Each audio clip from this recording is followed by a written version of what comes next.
Petrol महंगो थियो आहे, हर शइ महांगी थी आहे, की शइ नथा पइजी सघूं। गरीब माण्हू रक्षण वारा छा पंजड़ा कमायूं, छा पेट्रोल भरायूं, छा बचण जे लाइ रोज़गार अटो राशन वठूं। महंगाई एतिरे क़दुरु थी वई आहे, माना गरीब माण्हू को 500 रुपये को वैल्यू कोन्हे को।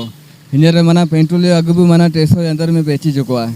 असां गरीब माण्हू हाणे छा करियूं, पूरो त कोन कंदासीं एतिरो। माना असां वज़ीर आज़म में माना महंगाई करे हेॾी आहे, माना असां गरीब माण्हू के ॻाल्हि ते माना पुॼी कोन था सघूं। हाणे गरीब माण्हू खे माण्हू छा कयो वञे।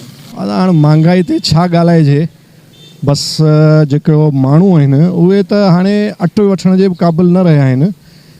जेके हुक्मरान आया आहिनि उहे बग़ैर कुझु सोचण जे रोज़ मुख़्तलिफ़ शयुनि जा अघु वधाइनि था, जंहिंजो सिधो सिधो असरु सिर्फ़ु हेठिए तबिके ते पए थो। जेको मज़दूर तबिका आहे, नौकिरी पेशा आहे, या उहो घटि जेको इनकम वारा माण्हू आहिनि, उन्हनि जी हालति इहा आहे जो उहे हाणे रुखी मानी बि नथा खाई सघनि। ऐं इहा महांगाई जेका आहे उहा उन जा जेके असर पवनि पिया, उहो मुआशिरे में मायूसी वधे पई, जंहिंसां डिप्रेशन, ख़ुदकशियुनि जो रुझान वधियो आहे। उन खां पोइ ॾोहारी सरगर्मियूं वधियूं आहिनि, माण्हुनि ॾोहनि ॾांहुं रुजू कयो आहे। त मुंहिंजे ख़्याल में सभु असरात सिर्फ़ु महांगाई जे करे आहिनि।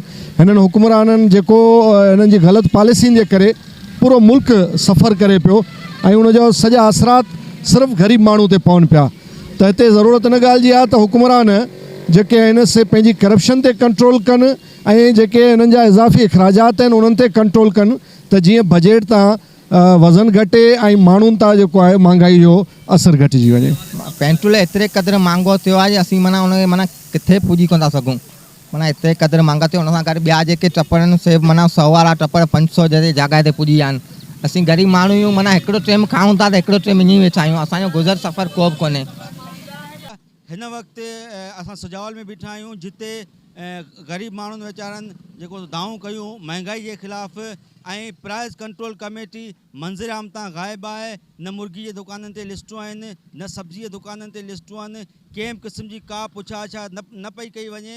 इन मौजूदा महांगाई जे सूरत हाल में ग़रीब माण्हू ख़ुदकुशी करण ते मजबूर थी पियो आहे। कैमरा टीम सां गॾु इमरान अली, इबरत न्यूज़, सजावल।